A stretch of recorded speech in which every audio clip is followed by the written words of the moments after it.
Hello everyone, welcome to my channel. My name is Primrose and I am supposed to be your favorite academic YouTuber. If not, then I think you need to rewatch everything that I've posted at this stage and make sure that you subscribe, like and comment. So today I am going to be talking to you about how to write a literature review. This is of course informed by years of experience in academia, from undergraduate through to postgraduate level, and more specifically right now as a PhD researcher. This might also apply to researchers in other fields, but bear in mind that this is an academic advice topic. And also, just to note, this will be my last academic video for the year of 2020 because of course I've got so many things that I need to do in terms of finishing my research, but I will be back with more academic topics in 2021. Hereafter, I'll be posting reflections on my almost 1 year journey as a YouTuber, so stay tuned for that in December. However, let's get to the business of the day. So I've got a few points here on my phone on what I think is essential when you're coming up with an academic literature review. Number one is to always remember your research question, your research aims and objectives, and that should frame the literature you are looking out for. Literature can refer to books, think tank reports, journal articles, and to some extent information that you can get from websites, for example, news websites. It just always depends on your topic of choice. So like I said, when you're looking at literature that is relevant to your research question, this helps you when you're searching, for example, on Google Scholar, which I think is a great resource, or when you're searching for content on your university library site. For example, I think the UCT library site is very user-friendly. You just type in the kind of topics you're looking up for and it actually then gives you suggestions. Alternatively, please talk to your librarian. There are always subject librarians for universities, so make sure that you reach out to such a person. Otherwise, if you're at a stage where you're not in a university, you're trying to come up with a proposal and it needs a literature review, then Google Scholar is there for you. The disadvantage may be that you might not be able to download some articles off from it, but Google Scholar is key to go to. And make sure that as you go into your research, you know who key authors in the field are. So for example, for me, I know that the key person who does research on Southern Africa and conflict resolution is Laurie Nathan. And then you also need to know who the key writers are when it comes to the politics of the states that you are looking at. So for example, I'm studying Lesotho and Zimbabwe, and my study is on elections and it is also on conflict. And there are so many writers who speak on politics in those two particular contexts, but now you are looking for people that have written extensively on literature in the particular area that is electoral conflict for my particular topic or conflict resolution for my topic. It might be important to look at general political analysts in the field, but they would not give you much information. And then you also need to look for case examples. So for example, if your topic is on child marriage, maybe you're picking a context where research on this has not happened, then try and look at what research on child marriage from other contexts has. And this, I think, is usually important to look at journal articles, because usually people that write journal articles refer to research that has been done in other contexts, and then they also look at different contexts and also refer to contexts where this research might be needed. Another reason for looking at case examples for it, so you might have a case where you know that the best practices or the worst practices have been implemented and you are trying to look at a particular case. So for example, maybe you think that South Africa has an efficient home affairs system when it comes to dealing with the processing of visas and permits, but you think that Zimbabwe doesn't have the same, and maybe you think that Eswatini has the worst model. So you need an appreciation of the best and the worst, and also now come to literature also on the particular context that you are going to look at. I hope the examples that I'm raising resonate with some of you. It is always difficult to try and give examples to people that I haven't spoken to. That is a major, con of YouTube videos. And I think one important thing is to also look at particular think tank, government, or organization reports. Also, if there are universities which publish extensively on your topic, this is also something you might want to go to. So maybe your research is on human rights approaches, and human security.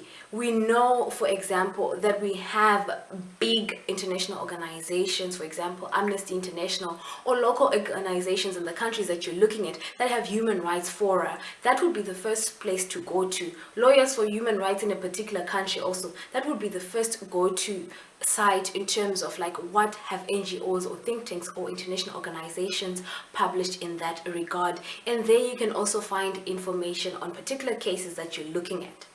And one thing that you have to note is, what is the purpose of a literature review? A literary review serves the purpose of, one, you are going to be giving hints on what existing literature has indicated. And you're trying to prove that the existing literature does not extensively cover information on your research question. So at the end of your literary review, you need to demonstrate that, yes, so and so and so and so have said X, Y, Z. However, that is not the Z. There are other areas to look at. Thus, my research will be unpacking other areas. I'm going out into the field, or I'm conducting further research, or I'm going to be looking at recent policies, because we need to discuss this topic further, because we need to pick out more issues from this particular context further, because we need to research. That's why it's called research. The research has been done before, but we continue to what? Research, research, research. That is the key issue you need to note. So noteworthy is, if you're going to do a literary review, give yourself time.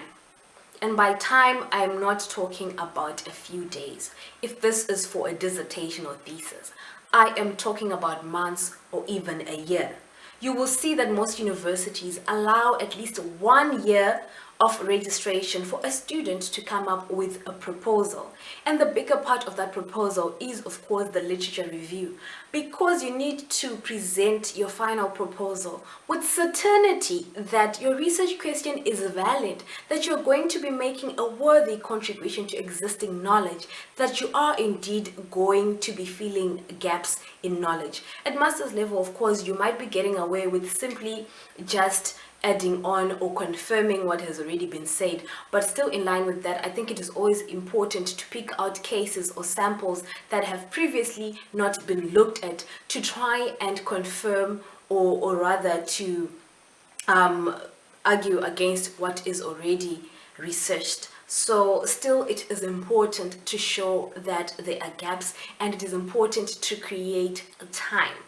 So here I'm going to give a demonstration just from the top of my head, thinking about how I came up with my research topic. So at first I was at a seminar and I was giving a presentation on how camaraderie ties between African presidents prevent them from speaking out against each other, even when they are guilty of human rights violations or when they have a bad record of governance within their states.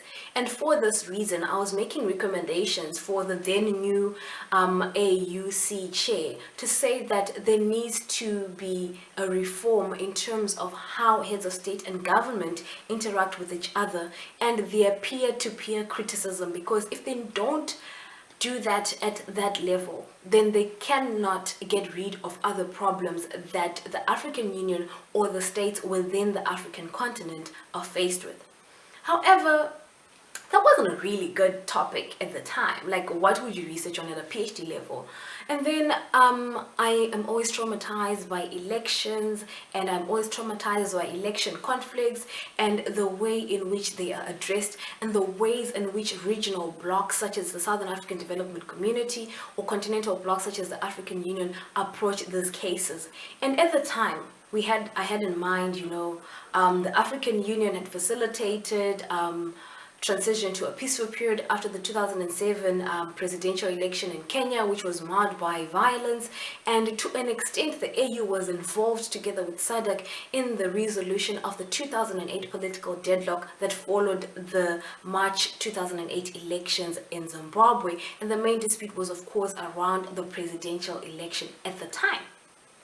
So already you can see my train of thought.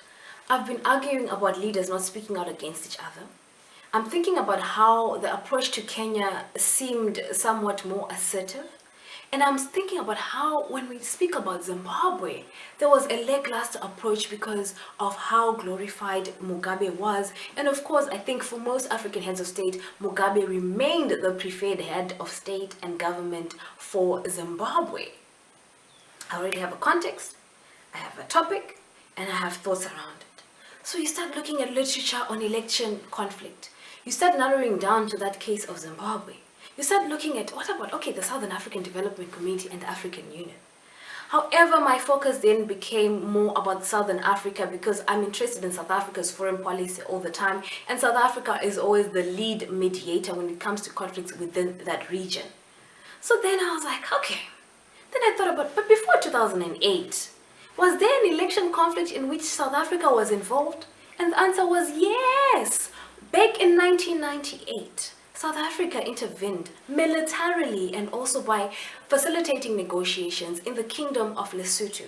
And so my thesis became informed by the reality that South Africa often leads resolutions to electoral conflict in the Southern African region, and I wanted to look at the efficacy of South Africa's approaches and also the efficacy of the Southern African Development Community, because of course for South Africa to be intervening all the time, it's because the SADC is either weak or South Africa is just SADC on its own when it is representing cases relating to the resolution of electoral conflicts.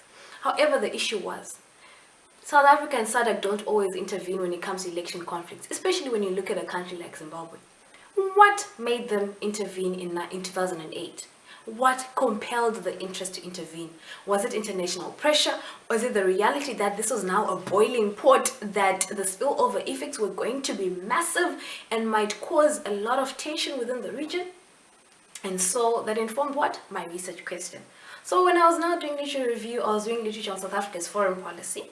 I was doing literature review on election conflict in Lesotho, literature review on election conflict in Zimbabwe, and I narrowed down my topic to what? The election conflict in Lesotho 98, the election conflict in Zimbabwe in 2008, because the two shared common themes. The main one being that it was the first time that South Africa intervened in election conflict in both states, and the key reason I was thinking about was, why was South Africa compelled to respond in the way that it did? So as you can see, it is all an evolution process. It just doesn't start in one place. So in the process, you might end up with articles that are useless to you, articles that don't really make sense to you. And also, in addition to looking for articles that are written obviously by analysts or academics, I needed to go and check, what do SADC reports say on these particular cases? What do African Union resolutions or reports say on these particular issues? Are there any United Nations opinion on these cases? Because you need to have a multifaceted approach when you are discussing such key issues.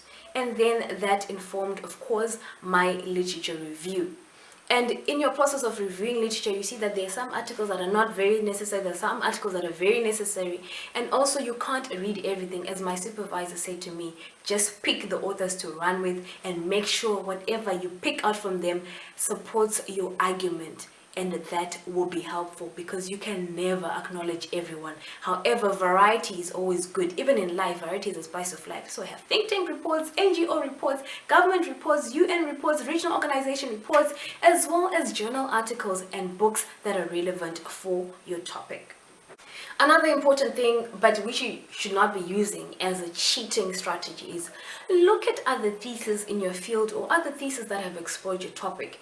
This, I think, particularly helps when you're trying to find out if there are actually any gaps, because usually when people write theses, they write areas of improvement and they provide recommendations for further research. So for me, that's a no-brainer.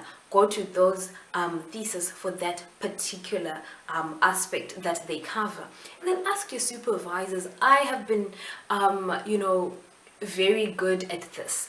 I think also because I have researchers as supervisors, people that are well invested in a research, people that are crazy about publishing every single month, every single week, whatever you have. And they will be very willing to share with you books or articles or names of key authors. Sometimes they share with you their own work as well. And it will also be important to reference them, not just because they're your supervisor, because trust me, if you're going to reference them, you are going to need to present their points properly and argue for or against them in such a way that they will say, okay, yes, you are not misinterpreting what I have written on.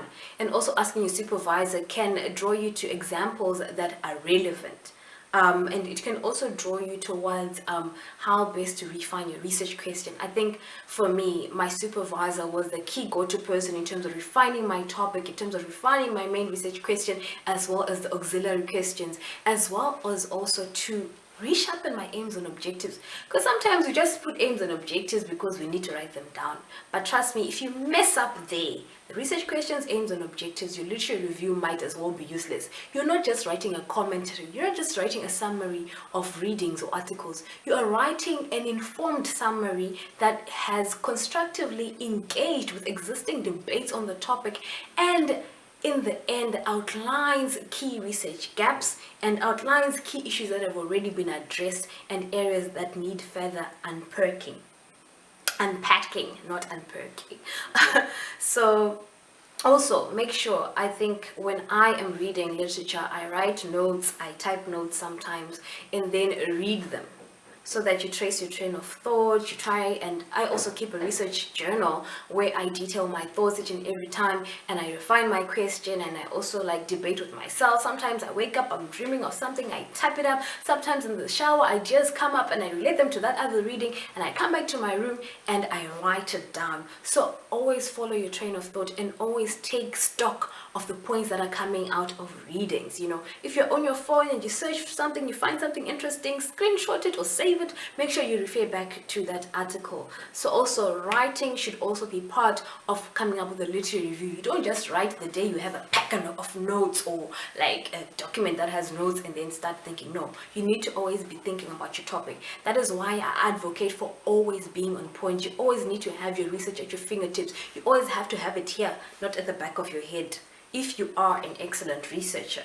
And if you are especially embarking on a project such as a PhD thesis, you need to always be invested. Even with masters, it might be short-lived, but it's important for that period to be an expert in your field. And of course, an expert has to know what already exists and what they are trying to fill in terms of the gaps that have been identified. So that's it for me in terms of how to write a literature review. I hope that these tips have been helpful. There's so much information on YouTube and other spaces, so you can also refer to this to complement your knowledge on how to come up with a literature review. I wish you all the best in your academics. As I said before, this is my last academic video for the year 2020. I am taking a break so that I focus on my thesis, but I will always be available to talk about other themes, because of course my channel not only looks at academics but also at career and adulting.